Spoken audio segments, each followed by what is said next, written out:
Olá! Seja bem-vindo ao nosso conteúdo de Escola Bíblica. Nosso desejo é que seus dias sejam transformados pelo ensino das Escrituras. Quer conhecer mais sobre a igreja? Siga nosso Instagram, igrejafonte.cps. Vamos para a aula agora. Vamos ter uma palavra de oração. Pai Celestial, quero te agradecer pela oportunidade de abrirmos a Tua palavra e conhecermos um pouco mais do que o Senhor tem a nos dizer sobre Vida 2. Estamos em meio a um programa que nos tem dado a oportunidade, ficamos tão imersos nesse assunto, na expectativa de que, ao mínimo, resíduos da Tua palavra fiquem em nossas vidas, sejam encarnados em nossas vidas. Ó Pai bondoso, nós clamamos que o Senhor venha nos confrontar, nos repreender, nos encorajar, motivar a aplicarmos princípios que nós encontramos na Tua palavra. Eu oro no nome do Senhor Jesus. Amém.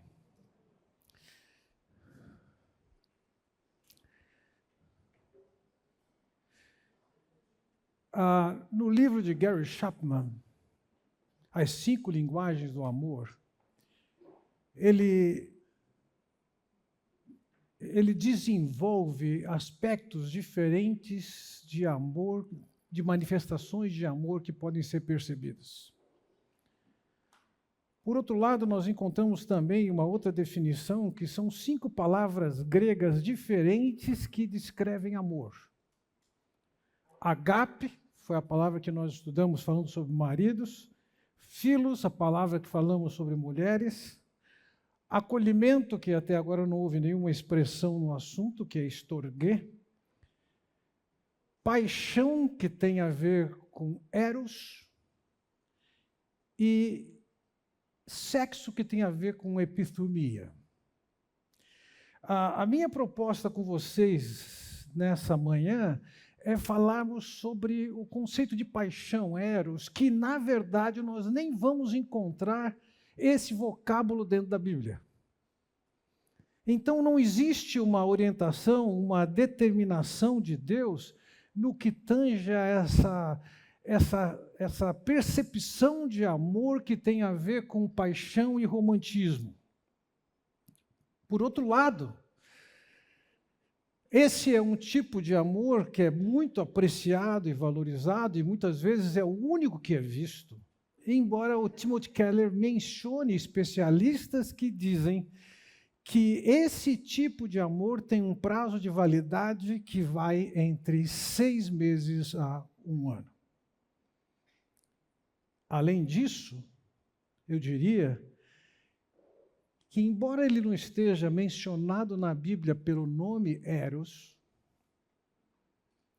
ele é muito importante da perspectiva de como nós pautamos as nossas relações. Vinícius de Moraes disse o seguinte: de tudo ao meu amor serei atento, antes e com tal zelo e sempre tanto, que mesmo em face do maior encanto, dele se encante mais meu pensamento. Quero vivê-lo em cada vão momento, e em seu louvor hei de espalhar meu canto, e rir meu riso e derramar meu pranto, ao seu pesar ou seu contentamento. E assim, quando mais tarde me procure, quem sabe a morte, a angústia de quem vive, quem sabe a solidão, fim de quem ama, eu possa me dizer do amor que tive, que não seja imortal, posto que é chama, mas que seja infinito enquanto dure. Poeta é poeta, né? Mas eu acho interessante ele falando desse tipo de amor, que seja infinito enquanto dure. Acho que ele já leva em conta que tem o prazo de validade. Mas a ideia é que, enquanto ele existe, que ele seja intenso. A minha observação, entretanto, hoje com vocês, é que, ainda que ele focalize a importância de alguma coisa que é efêmera, eu diria que ele é efêmero a partir do momento ou da atitude que você tem com respeito a isso. Embora ele seja instável, pouco confiável, a maré sobe, a maré desce, o fato é que ele é importante. Deixe-me confessar alguma coisa da perspectiva, eu creio que eu posso falar por mim e pela Carmo, que vivemos a mesma experiência de ficar viúvos. A experiência de ficar viúvo coloca você num profundo questionamento sobre como foi seu relacionamento com a outra pessoa, com a pessoa que partiu. Entre as considerações de quem estuda sobre luto, se diz que a reação mais intensa que existe é de sentimento de culpa. Depois de ira, depois de perda de visão de futuro. Tanto eu quanto a Carmen, nossas conversas lá atrás, ficou evidente que nós não trazíamos nenhum sentimento de culpa. Nós trazíamos alguma coisa que não configurava culpa, que podia ter feito isso. Não tem nada de errado de ter feito ou não ter feito, não tem pecado envolvido, não tem ofensa, mas você fala assim, pô, podia ter feito isso.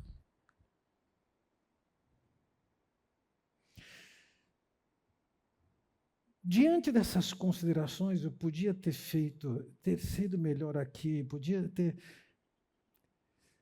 Uma coisa ficou muito claro para a Carmen e para mim, é que a gente,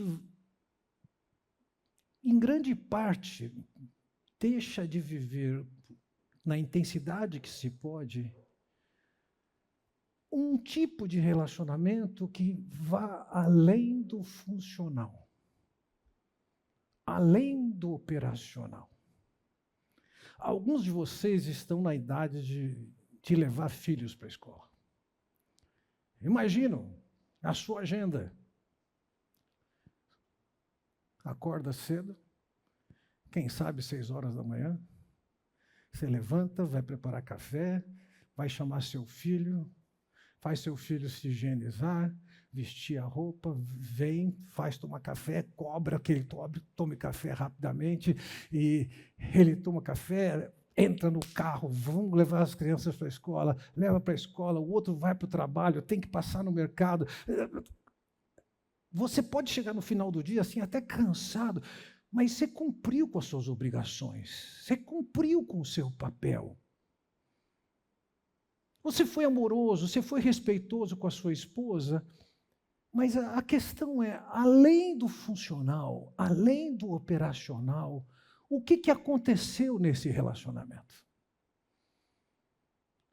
Enxergando para esse assunto, romance, que embora paixão, embora não use o termo eros nas Escrituras, nós encontramos um livro que fala muito sobre isso na Bíblia. E a minha expectativa com vocês hoje é olhar para o que as Escrituras têm a nos ensinar a respeito.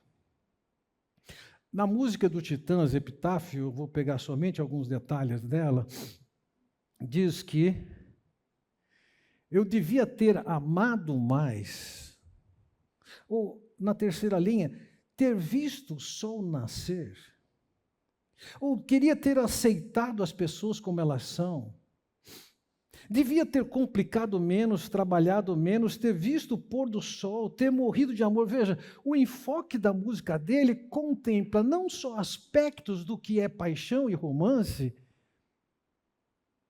mas também ela demonstra, ele expressa o quanto teria sido bom. Algumas dessas coisas, ter olhado o sol nascer ou não tem nada de certo ou errado o fato de que você olhou menos para o sol nascer. Mas tantas vezes a gente fica tão envolvido em coisas funcionais, operacionais, e perdemos algumas coisas que têm valor para nós. Não foram poucas vezes que eu ouvi um marido ou uma esposa dizer: acabou o amor. Não tem mais o amor. E pelo que percebo, sempre que se está falando disso, não está falando de ágape ou de filéu, mas está falando especificamente dessa paixão. Ou seja, por mais que isso aqui não seja determinado por Deus, eu diria, ele é presumido e nós valorizamos muito, gostamos disso. Então, por conta disso, eu queria fazer um tipo de leitura com vocês em Cântico dos Cânticos, e nós não precisamos de ficar mexendo cadeiras, mas bem perto de você, seja com 2 pessoas, quem sabe 3, mas grupo reduzido. Eu queria que você escolhesse 2 capítulos de Cântico dos Cânticos para fazermos uma dinâmica de 10 minutos, no máximo. Eu queria que você olhasse para os 2 capítulos, talvez eu consiga dividir da seguinte maneira, são 8 capítulos, vamos lá. De vocês daqui da primeira, segunda, terceira fileira, fiquem à vontade para conciliar o meio aqui. Mas, a princípio, vocês que estão aqui, vocês vão se concentrar nos capítulos 1 e 2. Vocês que estão nessas 3 fileiras, vocês vão se concentrar nos capítulos 3 e 4. Vocês nessas 3, aqui só tem 5, né? Vamos lá.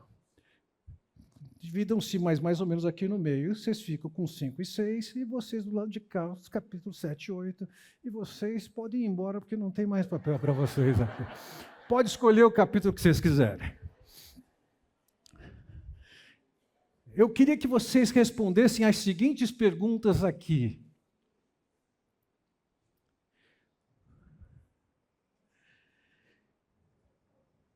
Que aspectos relacionados à paixão e romance existem nesse capítulo de Cântico dos Cânticos? O capítulo que te foi designado, ou no caso da minha direita, quem escolheu, que aspectos você relaciona com paixão e romance nessa sua leitura?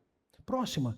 Como o assunto paixão se relaciona a local, tempo, relação e sentidos?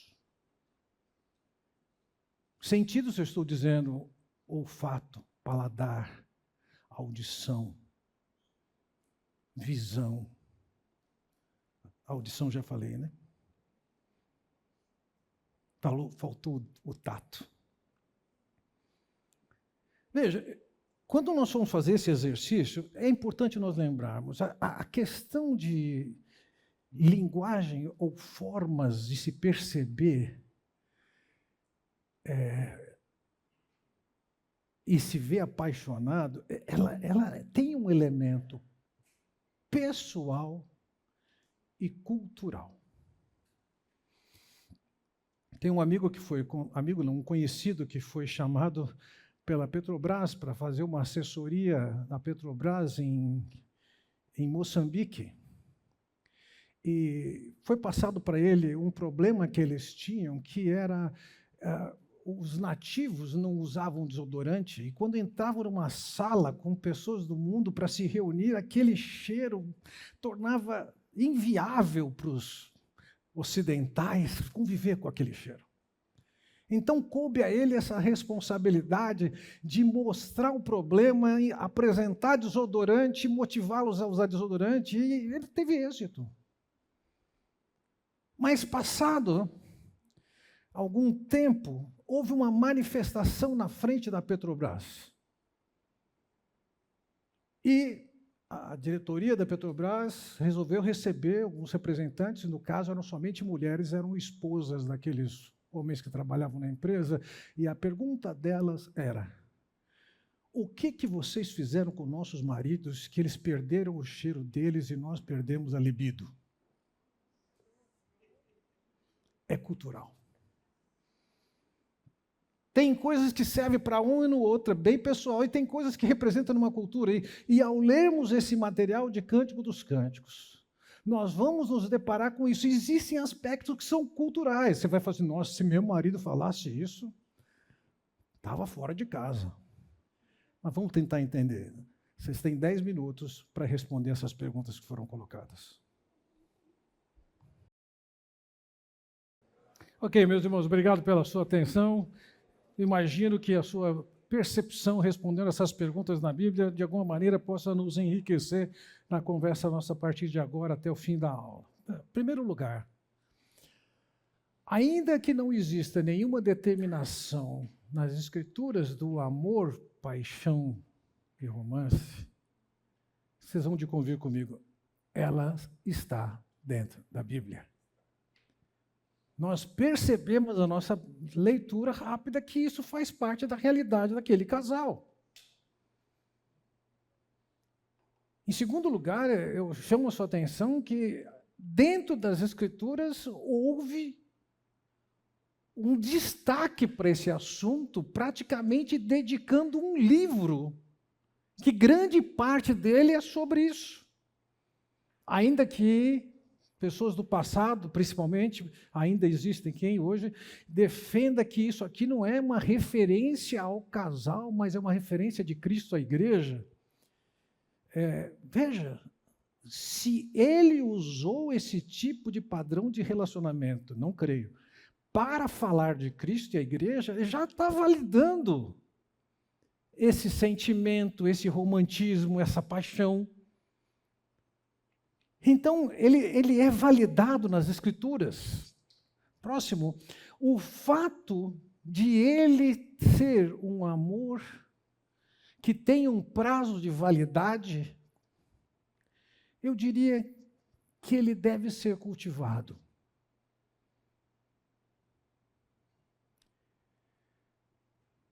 Quando eu mencionei para vocês o que o luto impõe sobre a pessoa, reconsideração,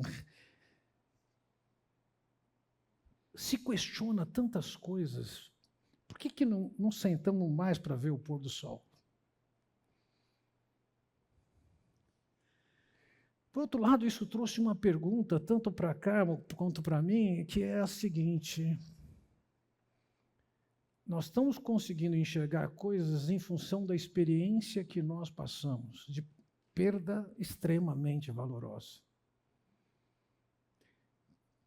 Com uma perda tão valorosa, você é desequilibrado e começa a perceber coisas que não percebia antes. A pergunta é: será que é possível que alguém aprenda sem viver essa experiência?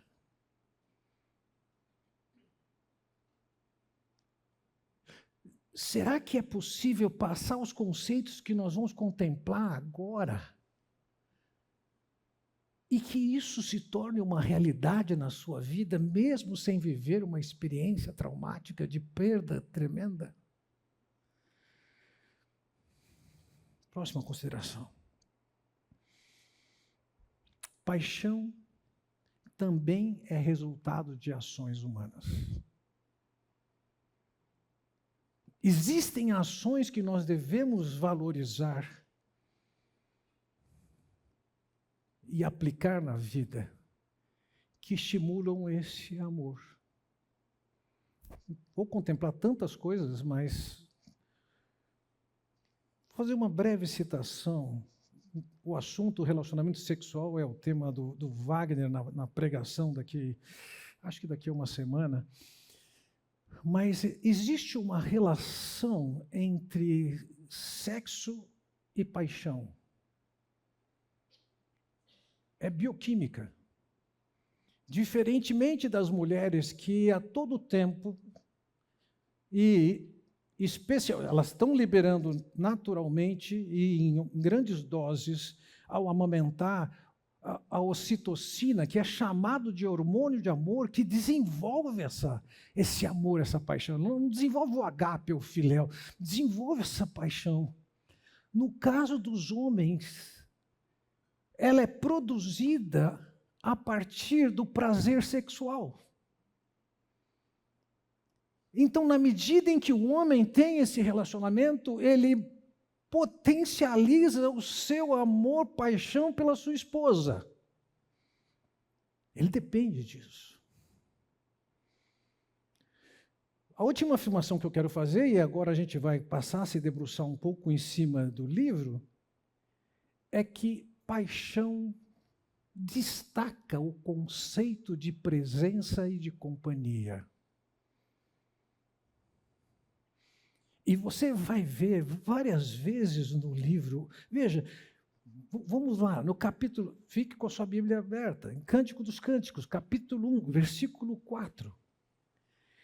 Leve-me com você, venha, vamos depressa. Há um desejo grande de estar junto aqui.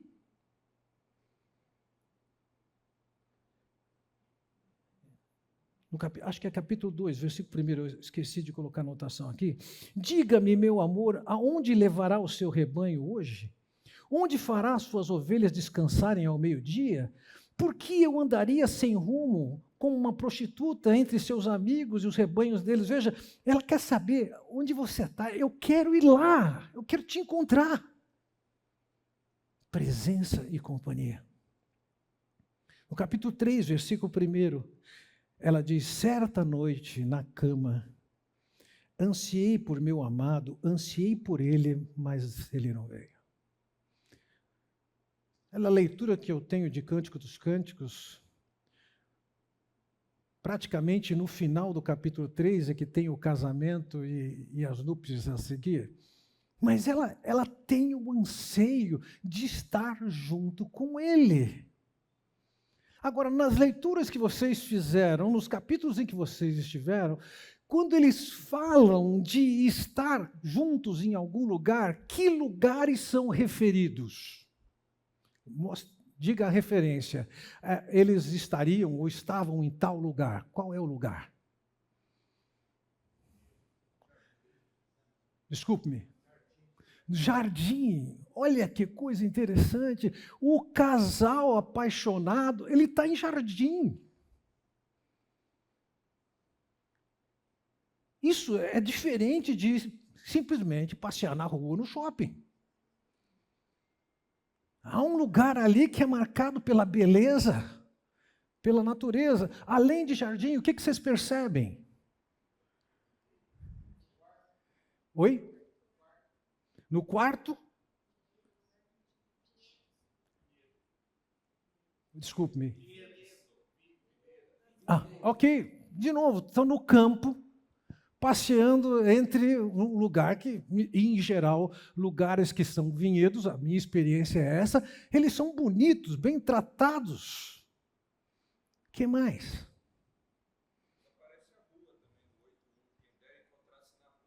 Na rua.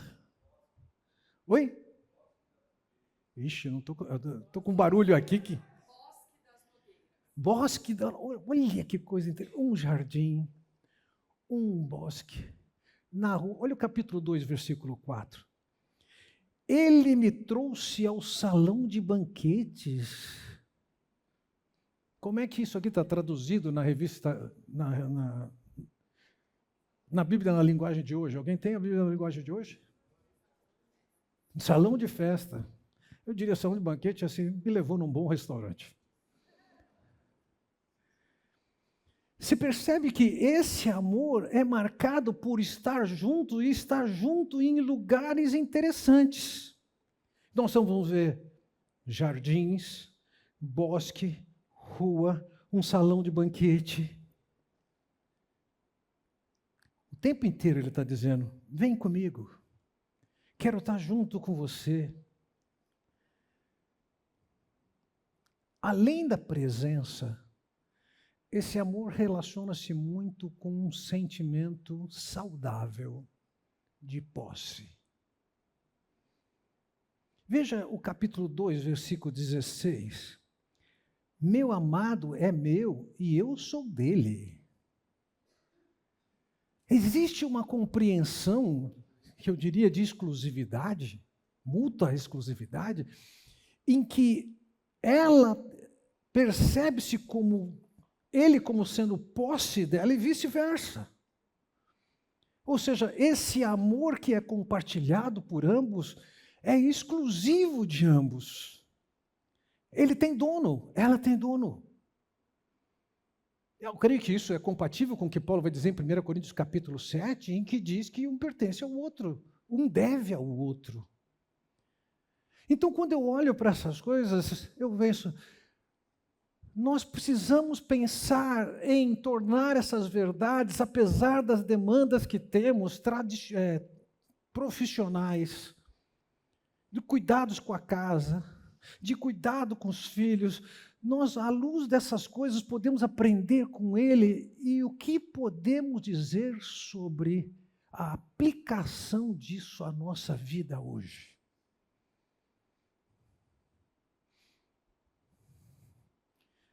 O que você sugere?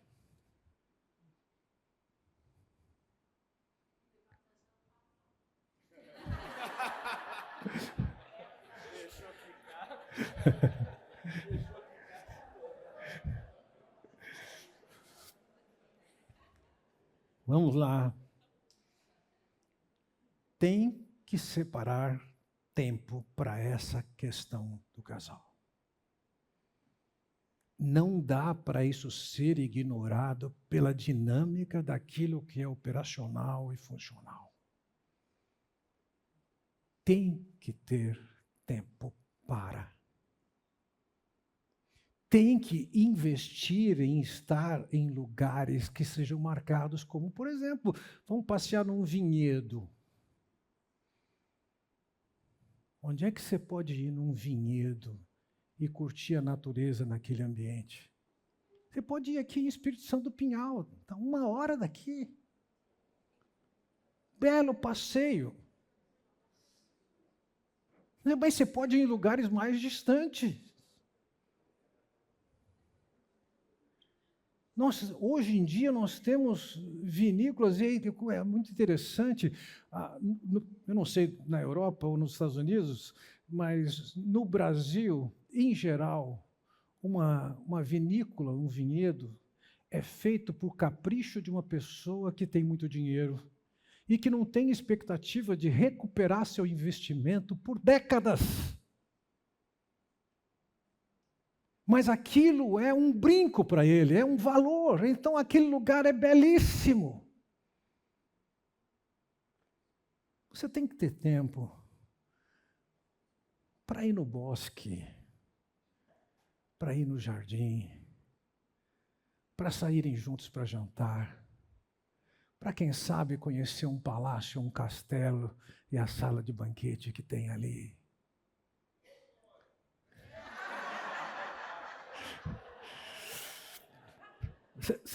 Não sei se você tem a sorte ou o azar, que na minha idade, e com esse ar-condicionado soprando do jeito, não estou conseguindo ouvir. Então, eu gostaria de, a partir de agora, nossa aula, contemplar essa questão dos sentidos do romance. Acho que não é a partir de agora, né? Vamos para o intervalo. Eu vou começar exatamente na hora, que eu suponho ser daqui a 10 minutos. Quando eu estou falando de sentidos do romance, eu quero destacar com vocês que percebo que está bem presente dentro do livro e aplicado essa questão de paixão e romance, o envolvimento dos nossos sentidos. Então eu quero destacar os 5 sentidos em que a gente pode selecionar o que os sentidos apresentam aqui. Vamos começar então com o sentido da visão. O que você percebe nesse texto, no envolvimento desse casal, no aspecto da visão? Admiração.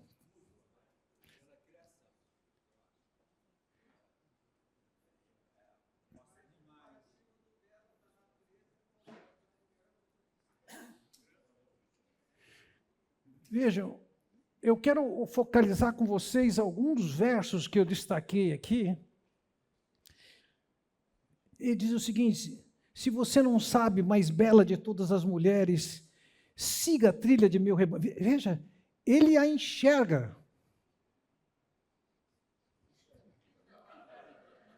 De qualquer forma, eu não estou projetando isso aqui. Ele não enxerga, ele a enxerga como a mais bela das mulheres. A seguir ele diz: você é cativante, minha querida, como uma égua entre os cavalos de Faraó. Algumas vezes ele usa essa expressão, e talvez para nós que somos de fora desse ambiente rural, isso pareça muito estranho e ofensivo, e eu imagino que na cultura brasileira, se você falar isso para sua esposa, você pode ter problema.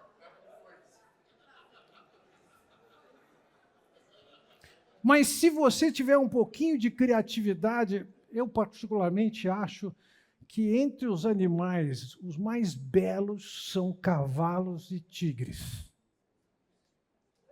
E aqui ele usa a figura de um animal que tem porte para o que é a maneira como ele a enxerga, o porte dela.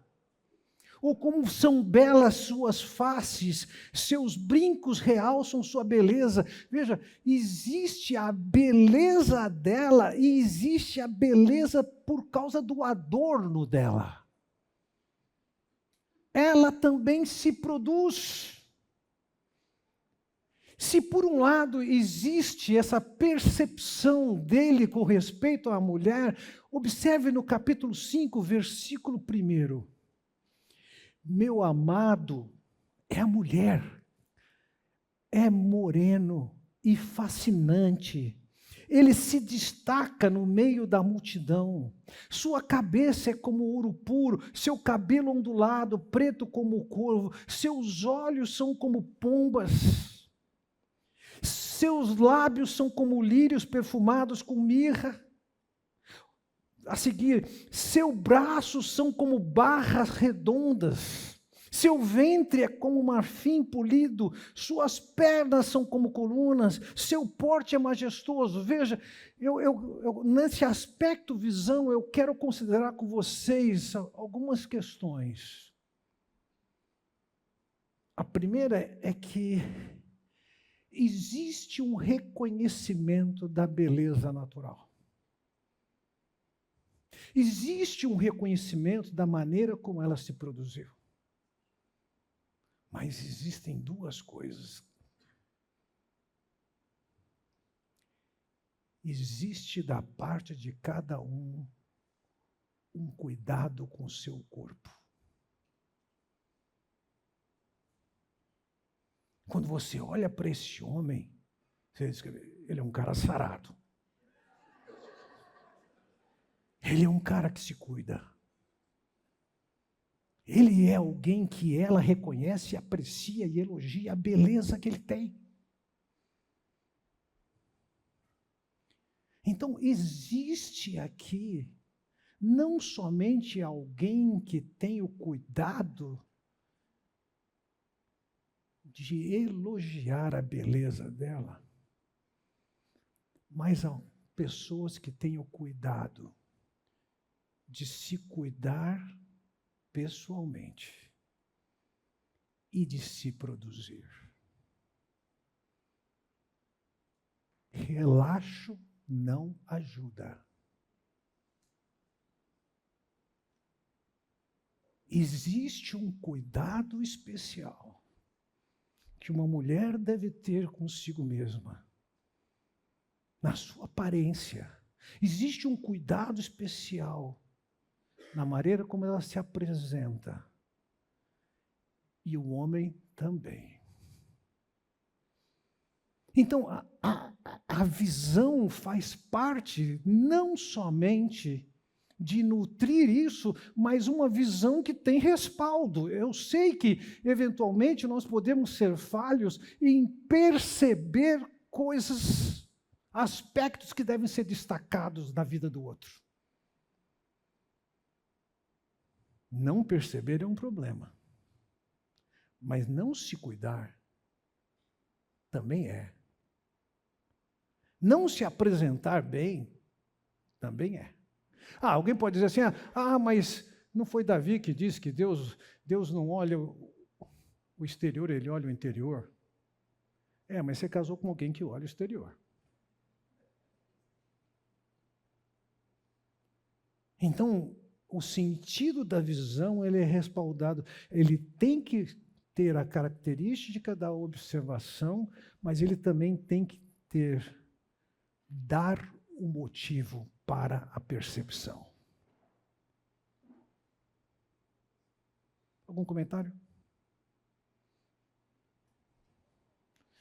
Vamos para o segundo sentido. O segundo sentido que eu quero focalizar com vocês é o do toque. E, de novo, vejam, existem aspectos que são culturais, existem lugares em que a distância mínima entre uma pessoa e outra é fundamental. Até em igrejas nos Estados Unidos, a distância de uma cadeira para outra é maior do que no Brasil. A questão de distância, quando você passa num corredor de supermercado, varia de uma cultura para outra. Tocar seria ofensivo em certos ambientes. Então, de novo, aqui há um elemento cultural, um elemento pessoal. Existem pessoas que são mais sensíveis a toque. Falam tocando. Expressam-se tocando, como também recebem comunicação tocando. Dentro desse livro, nós vamos ver um pouco desse elemento, mas está dentro da consideração sobre uma percepção tátil. Veja bem, capítulo 1, versículo 2, diz, beije-me, beije-me mais uma vez, pois seu amor é mais doce que o vinho, ao toque dos lábios. No capítulo 2, ele diz, seu braço esquerdo está sobre minha cabeça e o direito me abraça. Veja, há uma mão na cabeça e há um abraço. Vou fazer uma aplicação livre. De fato, a leitura que eu estou propondo para vocês não é uma leitura exegética de Cântico dos Cânticos. A minha proposta é fazer com vocês uma leitura mais lúdica. A gente brinca com o texto e pensa em o que isso evoca na nossa cultura. Pode ser que essa mão na cabeça pode ser uma expressão de cafuné. Eu posso imaginar, para algumas pessoas, cafuné é uma coisa que incomoda. Mas para outras pessoas é prazeroso. Aqui fala do abraço. Uma das fontes mais fortes de atualização sobre o que está acontecendo no Brasil, o jornal que eu assisto é o Monitor, que tem no elevador do meu prédio. Entre o -1 e o 12º andar, eu vejo as últimas notícias. Ontem eu vi uma que dizia assim, uma mulher precisa ser abraçada 4 vezes por dia para se sentir melhor. Não garanto o valor dessa pesquisa que chegou a essa conclusão. Mas não me parece em desacordo. Abraços. Pode ser que esteja lavando louça, descascando uma mão. Cabe um abraço. No capítulo 4, versículo 1, ele diz assim, seu amor é delicioso, minha amiga, minha noiva. Seu amor é melhor que vinho. Há quem diga que esse amor aqui, Joseph Dillow é quem diz, esse amor aqui é carícia. Então existe o toque. De novo, isso é questão muito pessoal, isso é uma questão cultural. Mas há nesse casal aqui essa relação de interdependência, de prazer com o toque um do outro. Nas minhas poucas experiências entre os índios e Yanomamis, eu vi uma coisa interessante que, de certa maneira, é um fenômeno de higiene, mas também é um fenômeno social. Por vezes os índios ficam em fila, um atrás do outro, sentados no chão, e um mexendo na cabeça do outro, e de repente ele acha um piolho. E ele pega o piolho. E sabe o que ele faz? É proteína, ele come.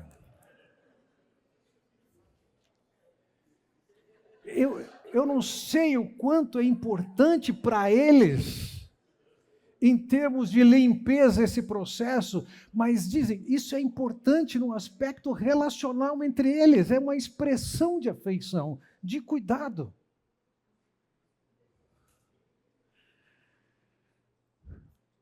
Carinho, o toque, a carícia, o cafuné, o abraço, fazem parte de gerar e multiplicar o sentimento do romance e da paixão.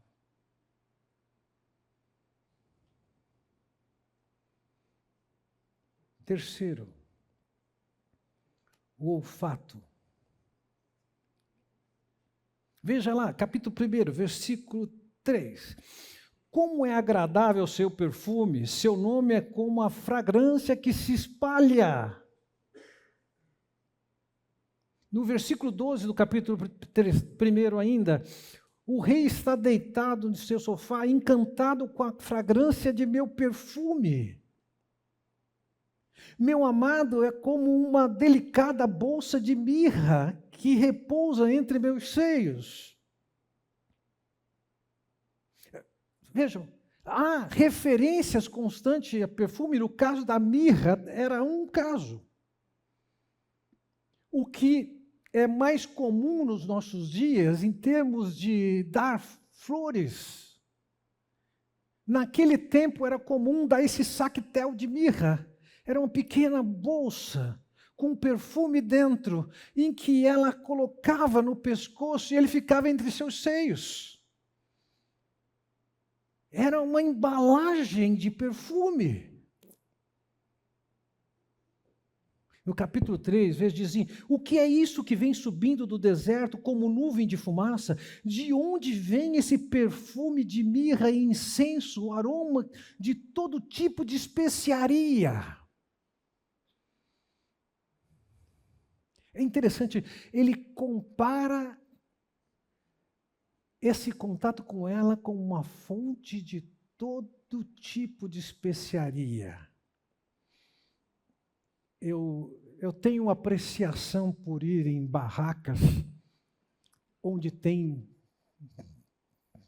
centenas de temperos à venda.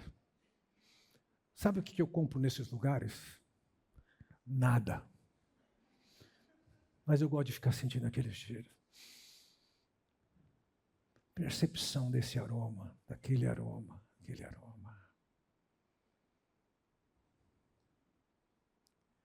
Eu me lembro de uma loja, não sei se Lucas e Antília se lembram disso, de uma loja no mercado judaico em Jerusalém, que vendia balas. Não sei se ainda existe essa loja.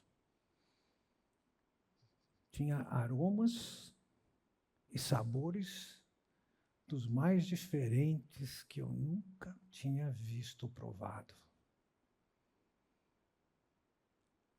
Agora, de novo, isso fala de algumas coisas. Como é que você se apresenta com seu cheiro? Certa ocasião, uma irmã da Carmo virou para mim e falou assim, ela já te mandou tomar banho? Oh,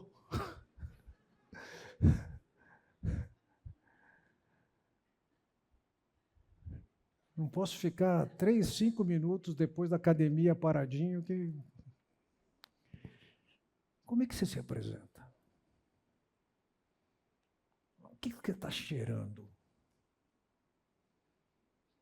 Faz bem para o nariz o bom cheiro. Tanto é que até Deus usa essa figura como um cheiro suave, cheiro agradável. Deus expressa, usa essa figura, e isso vale no relacionamento que você tem. Eu me lembro de uma piadinha de uma mulher que queria conquistar alguém e que ia jantar com ele, foi numa loja para comprar um perfume novo. E ela estava procurando alguma coisa num certo preço, e são outros tempos. E a pessoa assim, eu tenho esse perfume. Ela gostou demais do perfume. Ela falou, quanto custa? Ela falou, $100. Ela falou, não, isso é muita covardia com ele. Compra o mais baratinho. Não há chance. Dependendo do perfume, o cara não tem nem escolha. Ele vai ficar apaixonado. E, de novo, existe o aspecto pessoal, existe o aspecto cultural. Perdoe-me, mas certos cheiros me incomodam. Mas o que é agradável? Existe aquilo que se enxerga, que se vê, que se mostra. Existe aquilo que se cheira, mas também que exala. Não faz sentido isso ser somente uma preocupação de quando você está namorando e antes de casar. Agora ela que se vire.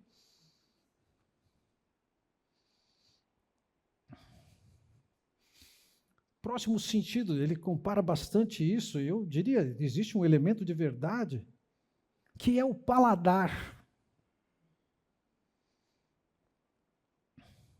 Seu Valença escreveu uma canção que diz, da manga rosa quero o gosto e o sumo, melão maduro, saputi, joá. Jabuticaba, teu olhar noturno, beijo travoso de umbucajá. Pele macia é carne de caju, saliva doce, doce mel, mel de uruçu. Mais adiante ele diz, morena tropicana, eu quero o teu sabor. Você percebe? Eu não entendo, eu não sei, eu confesso para vocês que até ouvi algumas definições, o que significa alguma dessas coisas, eu fiquei surpreso e parei de ouvir Alceu Valença. Pelo menos eu voluntariamente não coloco. Mas veja o que ele diz no capítulo 1, versículo 2. Ó rei, estamos alegres e felizes por sua causa, celebraremos seu amor mais que o vinho. Então ele percebe o sabor de um vinho e ele percebe que também tem valor. No capítulo 2, versículo 3, ele diz, como uma macieira entre as árvores do bosque, assim é meu amado entre os rapazes. À sua sombra agradável eu me sento e saboreio os seus deliciosos frutos. No 7, ele vai dizer, que seus beijos sejam como o melhor vinho. Existe a compreensão, existe uma percepção, existe uma apreciação do outro pelos seus sabores.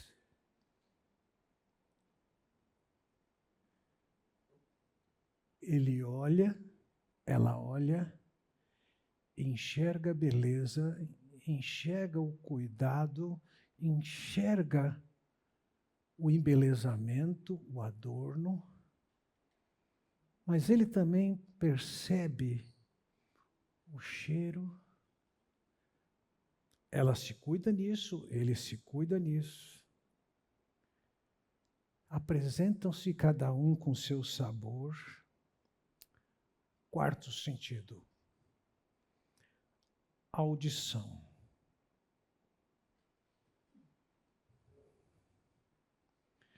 Quero dizer o seguinte, por audição eu quero dizer que existe da parte de ambos a possibilidade de ouvir, e o que vai ouvir?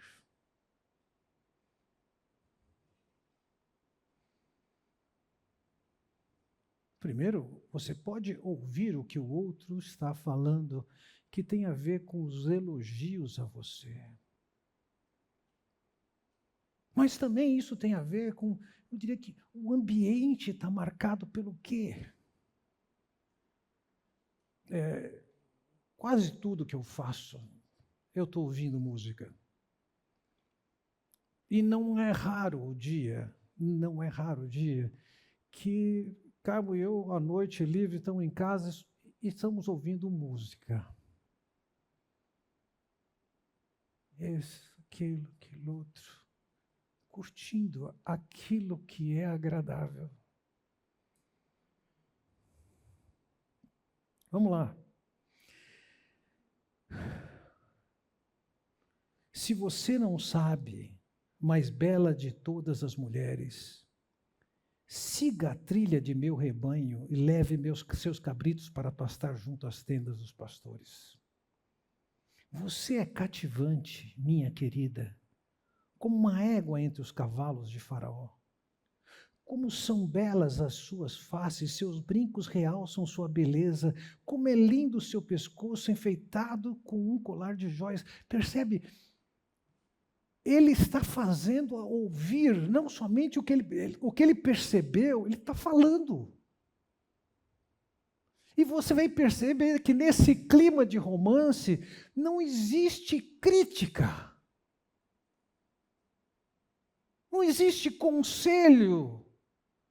Não existe confrontação. Esse ambiente é criado pelo reconhecimento elogioso e apaixonado da qualidade que o outro tem. Como você é linda. Como você é linda, minha querida, como você é linda. Seus olhos são como pombas. Está falando do formato do olho dela. Ele está atento ao formato do olho dela. Como você é belo, meu amor. Como você é encantador.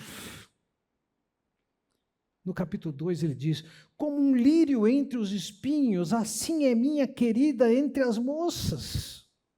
E você vai perceber, grande parte dos elogios aqui são de reconhecimentos e expressiação. Eu estou falando do ouvir. O que significa uma mulher ouvir que seu namorado, seu marido, aprecia a beleza dela?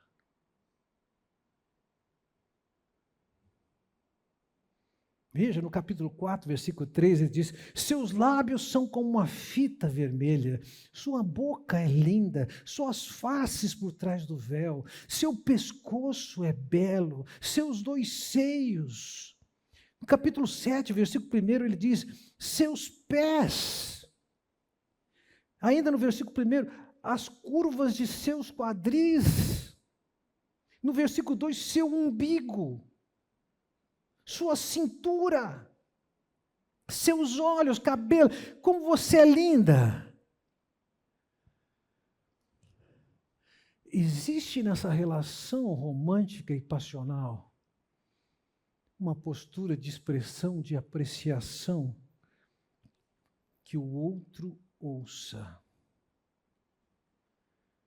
Não somente o elogio físico, mas eu diria que existe um elemento de elogio aqui que tem a ver com um elogio que se ouve, que dá segurança emocional. Veja o versículo 4. Opa, desculpe.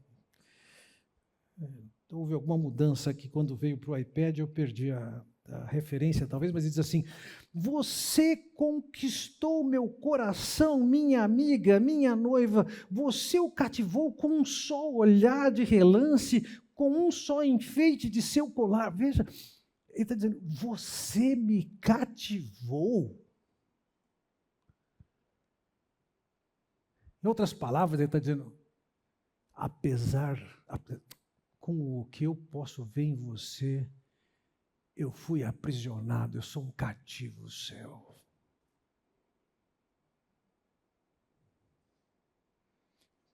Capítulo 6, ele diz, mesmo entre 60 rainhas, 80 concubinas e incontáveis moças, eu ainda escolheria minha pomba, minha perfeita e predileta de sua mãe.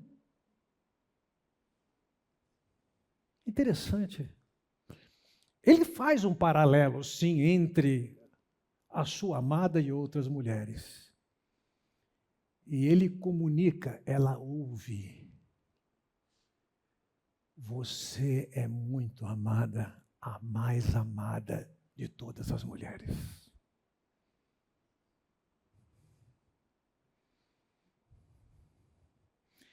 Essa atitude dele em reconhecer e elogiar, expressando o quanto ela o cativou, transmite para essa mulher uma segurança emocional.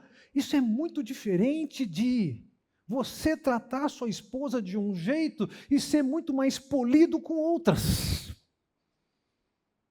Isso gera insegurança.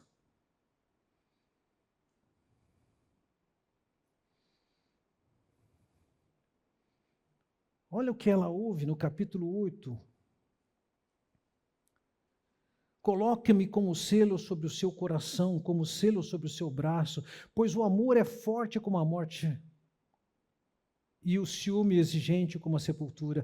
O amor arde como fogo, como as labaredas mais intensas. As muitas águas não podem apagar o amor. O que você fala? O que é ouvido? Como que o outro percebe? Como que ele percebe? Como é que ela percebe?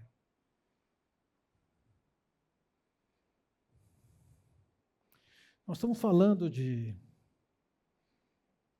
o ouvir certas coisas alimenta esse amor. Mas não somente ouvir. O sabor que pode sentir no contato. O aroma que pode sentir. O toque e o ver. Todas essas coisas têm o lado de quem exala, de quem produz a realidade, de quem tem a realidade, e tem o outro, como ele percebe.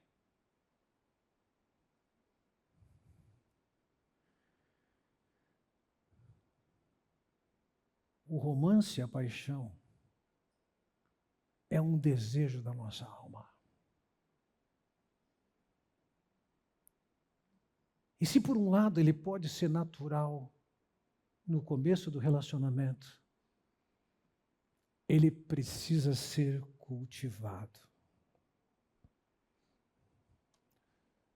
Independentemente de eu conseguir ou não ligar aqui, eu quero chamar sua atenção para alguns elementos que concluem o que eu estou falando com vocês nessa manhã. Primeiro, obrigado. Não foi. O que gera um romance? À luz do que nós estamos falando, eu quero pontuar algumas coisas que são fundamentais. Primeiro, tem que ser parte da sua agenda, do seu calendário, passear com a sua esposa, passear com seu marido. Não cabe as demandas com os filhos ser um impedimento de você ter tempo juntos. Você vai passear conforme o seu bolso. Você vai passear conforme as suas possibilidades. Mas você tem que passear com a sua esposa. Pode ser que vá caminhar numa montanha. Pode ser que você pegue um carro e vá até Monte Verde, vai encostar o carro lá, vai passear, vai entrar no carro e vai voltar. E pode ser que você resolva pegar uma trilha em qualquer outro lugar maravilhoso.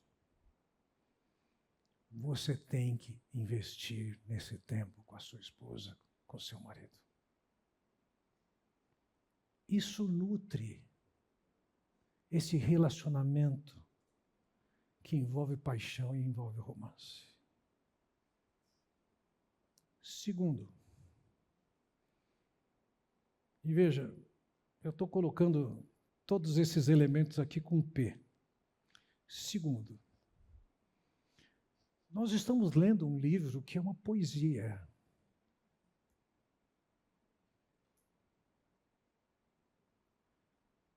Escrevam poesias, textos que são bem-vindos pela sua esposa e pelo seu marido. Escrevam. Talvez ao invés de escrever, você pode ouvir uma música que expressa tão bem um sentimento que você não é capaz de fazer. Eu me vejo assim em tantas ocasiões. Mas eu posso compartilhar uma música pelaquilo que eu gosto, pelaquilo que ela comunica. Essa poesia passa pelaquilo que você pode escrever, compor, mas também pode passar pelaquilo que o outro compôs. E você passar para o outro ouvir. Terceiro, eu quero considerar com vocês que faz parte dos P's que investem no relacionamento, presentes. Veja, no capítulo 1, versículo 13, diz assim: meu amado é como uma delicada bolsa de mirra que repousa entre meus seios. Ele deu para ela alguma coisa que ficava no pescoço dela e entre os seios. Foi um presente que ele deu para ela. Mas também no versículo 14, ele diz: é como um ramo de flores de hena dos vinhedos de En-Gedi. Então tinha sentido, um significado, um valor, um ramo de flores.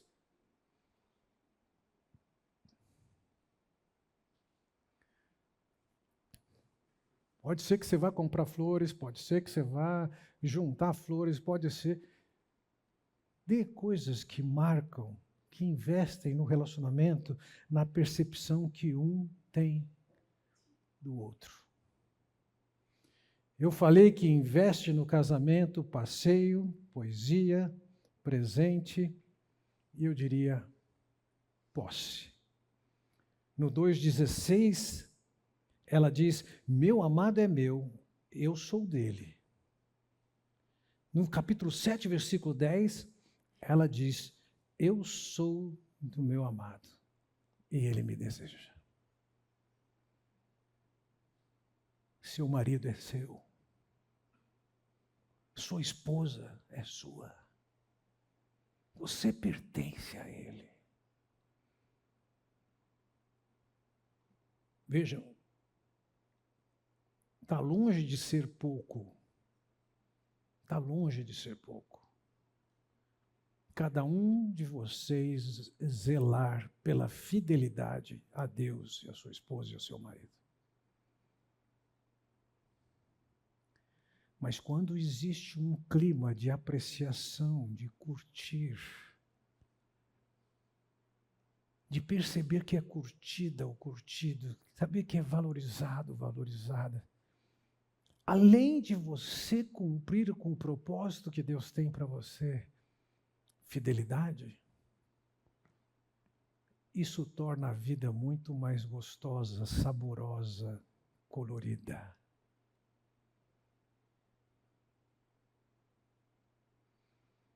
Paixão envolve todos os sentidos. O olho que vê precisa de ver realidades agradáveis. O ouvido que ouve o que é agradável. O tato que acaricia. O olfato que cheira o que é agradável. Fato e percepção.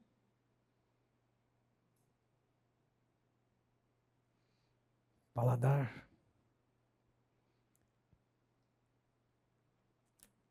Paixão tem prazo de validade, mas você pode fazer com que isso dure. Essa paixão, ela ela não é como lagoa, é como mar.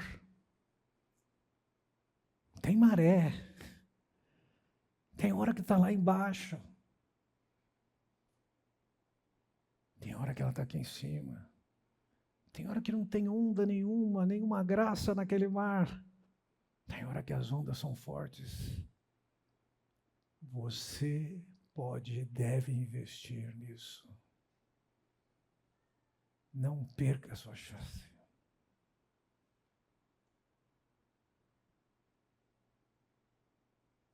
Vamos orar. Ó Pai Celestial, te agradeço pela oportunidade de, com meus irmãos e minhas irmãs, refletirmos no que a Tua palavra diz. E como em tantas coisas, ó Pai, livra-nos de simplesmente ouvirmos e não colocarmos em prática. Faça de nós aqui homens e mulheres maduros o suficiente, humildes o suficiente, confiantes o suficiente para tomar a dianteira e mudar a cultura do desenvolvimento dessa paixão e desse romance. Talvez alguns aqui percebam que isso ficou lá no passado. Que o Senhor dê a coragem de recomeçar. Ainda que a princípio possa não ter a reciprocidade, mas que através da maneira como se apresenta, na sua aparência, no seu cuidado, no seu aroma, também tenha o cuidado de saber o que falar, como falar, o que destacar. Torna-nos, ó Pai bondoso, casais que não só cumprem com aquilo que é determinado e obrigado por questões fundamentais, mas que também possa investir naquilo que parece tão superficial, mas é tão agradável, tão gostoso, que afeta também os demais relacionamentos, os demais segmentos do relacionamento. Eu oro no nome de Jesus. Amém.